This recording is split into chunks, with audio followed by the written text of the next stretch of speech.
Bismillahirrahmanirrahim. Assalamualaikum warahmatullahi wabarakatuh. Gimana kabarnya Bapak Ibu? Saya harapkan Bapak Ibu sekalian selalu dalam keadaan baik, sehat, dan semangat untuk mendidik. Bapak Ibu, channel ini adalah channel pendidikan yang mencoba menjawab permasalahan pendidikan. Mungkin remeh bagi kita, tetapi bagi orang lain mungkin luar biasa. Bapak Ibu, pada kesempatan ini kita akan bahas mengenai media pembelajaran. Oh iya, bagi Bapak Ibu yang baru menemukan channel ini, silakan subscribe supaya lebih semangat untuk membuat konten-konten yang lebih bermanfaat.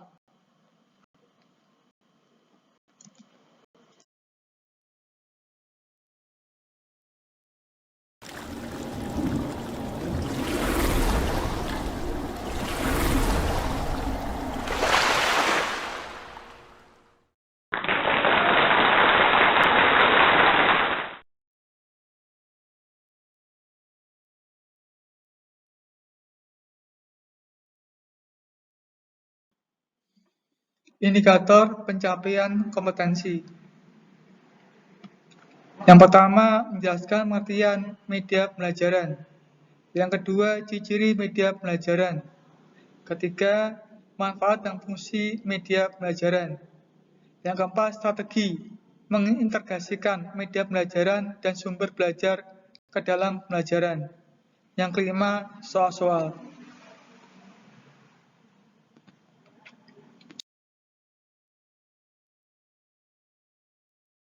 Bapak Ibu, apa itu media pembelajaran? Media adalah kata jamak dari medium, yang artinya pelantara. Jadi media pembelajaran adalah segala sesuatu yang dapat digunakan untuk menyalurkan pesan dari pengirim ke penerima, sehingga dapat merangsang pikiran, perasaan, perhatian, dan minat peserta didik agar terjadi pembelajaran. Pembelajaran adalah proses interaksi peserta didik, pendidik, dan sumber belajar pada suatu lingkungan belajar.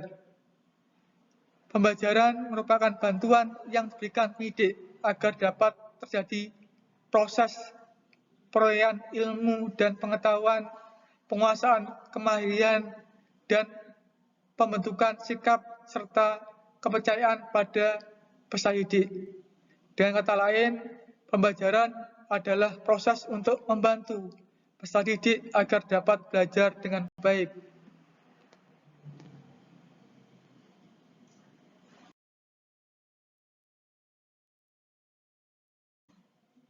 Proses komunikasi dalam pembelajaran. Ya, ini gambarnya Bapak Ibu ya. Jadi komunikasi dalam pembelajaran dapat kita lihat di sini bahwa posisi media berada di tengah-tengah antara guru dan penerima pesan, yakni siswa. Jika terjadi komunikasi dua arah, maka siswa bertindak sebagai sumber pesan dan guru sebagai penerima pesan. Begitu juga sebaliknya.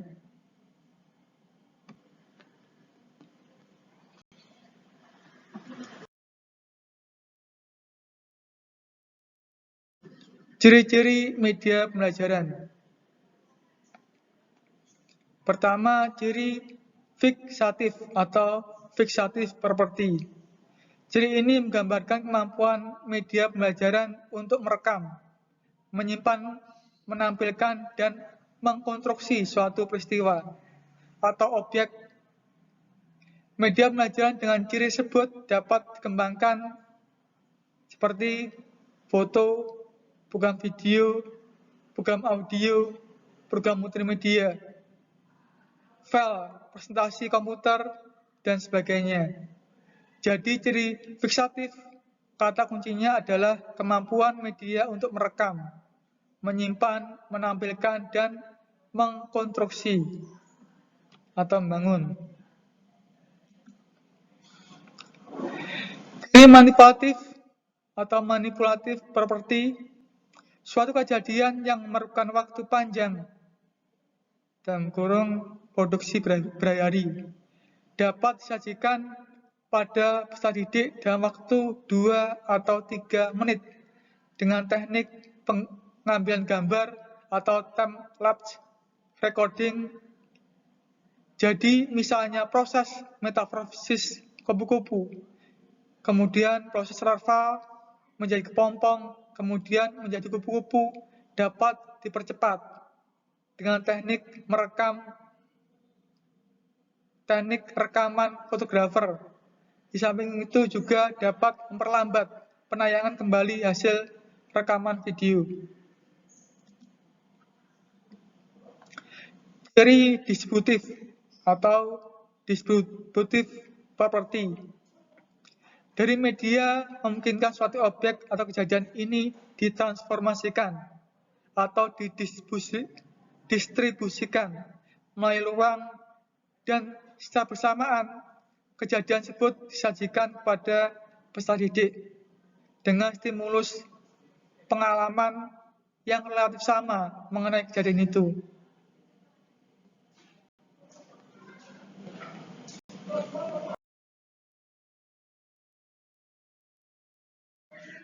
Fungsi media pembelajaran.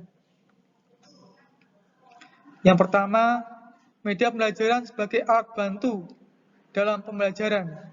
Bahwa sebagai alat bantu, media pembelajaran ini mempunyai fungsi untuk memperlancar tercapainya tujuan pembelajaran. Hal ini dilandasi keyakinan bahwa kegiatan pembelajaran dengan bantuan media pembelajaran dapat mempertinggi kualitas belajar peserta didik dalam tengah waktu yang cukup lama.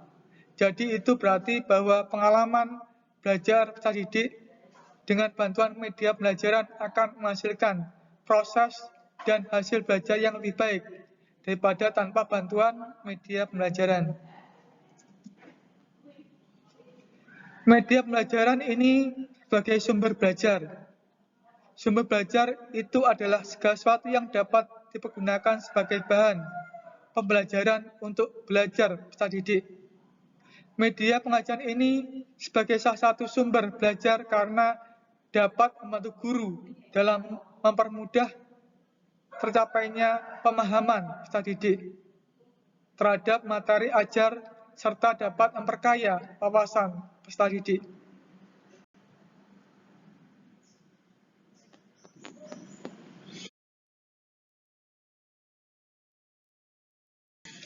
Manfaat media pembelajaran. Pertama, menyampaikan materi ajar ini dapat diseragamkan. Yang kedua, proses pembelajaran menjadi lebih menarik. Proses pembelajaran menjadi lebih interaktif. Yang ketiga, waktu mengajar ini lebih efisien. Waktu belajar mengajar ini lebih efisien ya, Bapak Ibu ya. Yang keempat, kualitas belajar peserta didik ini dapat ditingkatkan. Yang kelima, proses pembelajaran ini dapat terjadi di mana saja dan kapan saja. Yang keenam, sikap positif peserta didik terhadap proses belajar dapat ditingkatkan dan peran guru dapat berubah ke arah yang lebih positif.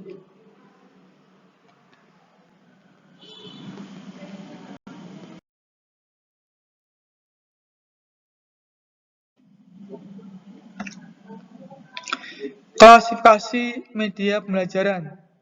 Pertama, media teks. Media teks ini seperti buku, cetak, modul pembelajaran, lembar kerja peserta didik, dan e-book serta web page. Media audio seperti compact disc, presenter live, podcast, radio, dan sebagainya. Media visual seperti poster, workout, foto gambar yang interaktif, whiteboard, media video, seperti program video pembelajaran, DVD, digital, versatile disk, streaming video, dan sebagainya. Media manipulatif tentunya adalah make up, training cat, dan berbagi bangun matematik dan simulator. Orang atau manusia dalam kenyataannya termasuk orang yang sangat penting dalam belajar. Peserta didik di sekolah belajar dari guru dan teman lainnya. Di masyarakat, peserta didik ini belajar dari orang dewasa lainnya.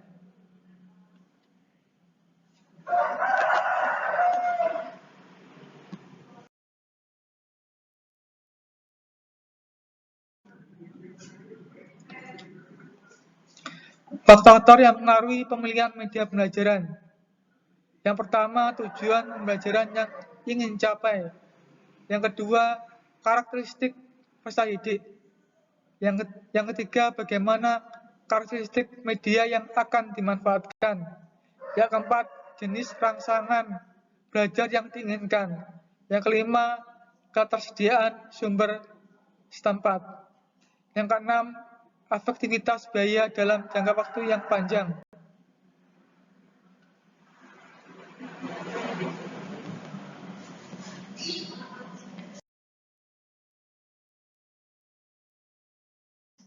Strategi mengintegrasikan media pembelajaran dan sumber belajar ke dalam pembelajaran. Pertama, strategi presentasi. Strategi presentasi bahwa di dalam presentasi ada guru yang menjelaskan, menceritakan, atau menyampaikan informasi yakni materi ajar kepada peserta didik. Komunikasi di dalam presentasi dikontrol oleh guru dan dengan respon peserta didik secara terbatas. Di dalam strategi presentasi, peserta didik dapat mengamati secara detail keterampilan secara faktual dan konkret. Kedua, strategi demonstrasi. Strategi ini dapat dilakukan oleh guru atau sumber program video yang diputar ulang dengan menggunakan video player. Jika menginginkan terjadi interaksi dua arah atau praktek dengan umpan balik, maka diperlukan kehadiran guru, instruktur, atau tutor. Strategi drill dan practice merupakan serangkaian latihan kognitif atau thinking skill dan latihan keterampilan yang didesain untuk menyegarkan atau meningkatkan pengetahuan yang spesifik atau keterampilan yang baru yang disertai dengan praktek secara langsung.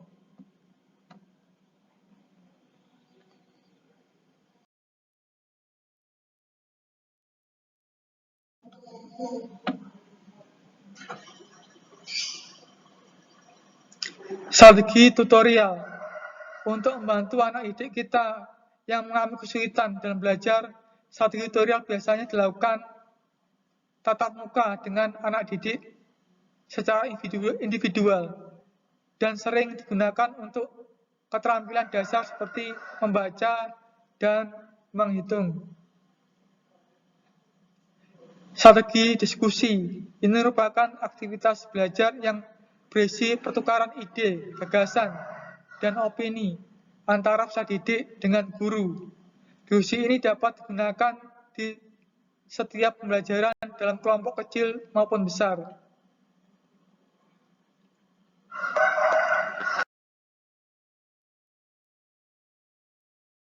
Multimedia pembelajaran. Multimedia pembelajaran adalah program instruksional yang mencakup berbagai unsur media.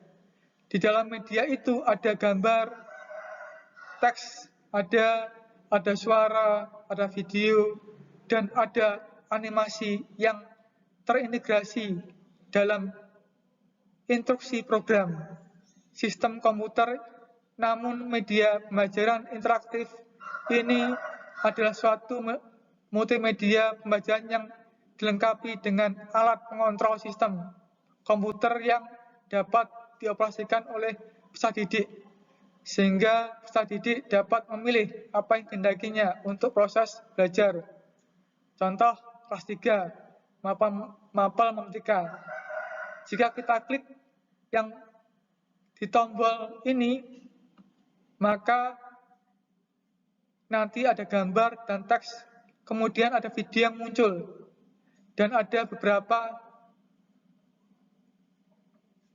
animasi, ada video guru yang menjelaskan, dan inilah disebut dengan multimedia.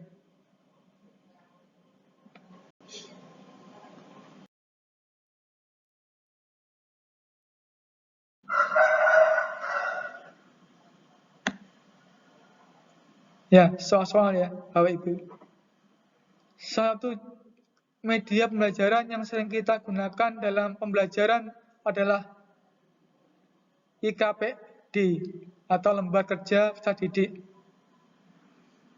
Dalam LKPD ini dalam klasifikasi media, LKPD ini termasuk jenis media: A. Audio, B. Visual, C. Manipulatif, D. Video, E. Teks. Termasuk media apa, Bapak Ibu? Ya, termasuk media teks. Ya. Yang kedua, kesiapan guru dalam merencanakan dan melaksanakan strategi pembelajaran akan mempunyai dampak yang signifikan terhadap pencapaian hasil belajar peserta didiknya. Strategi pembelajaran meliputi memilih model atau metode pembelajaran serta pemanfaatan media pembelajaran dan sumber belajar ke dalam pembelajaran. Di bawah ini yang bukan strategi integrasi media pembelajaran dan sumber belajar ke dalam pembelajaran adalah: A. Strategi demonstrasi, B. Strategi diskusi, C. Strategi latihan, D. Strategi tutorial, E. Strategi fasilitator. Yang benar mana, Bapak Ibu?